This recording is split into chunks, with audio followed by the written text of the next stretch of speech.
O amigo. Meu amigo não voltou do campo de batalha, senhor.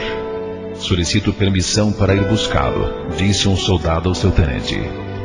Permissão negada, replicou o oficial. Não quero que arrisque a sua vida por um homem que provavelmente deve estar morto. O soldado, ignorando a proibição, saiu, e 1 hora mais tarde regressou mortalmente ferido, transportando o cadáver do seu amigo. O oficial estava furioso e disse: já tinha dito que ele estava morto. Agora eu perdi 2 homens.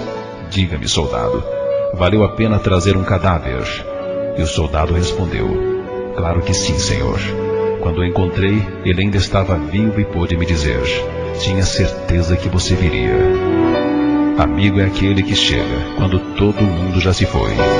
Jesus, o amigo certo das horas incertas.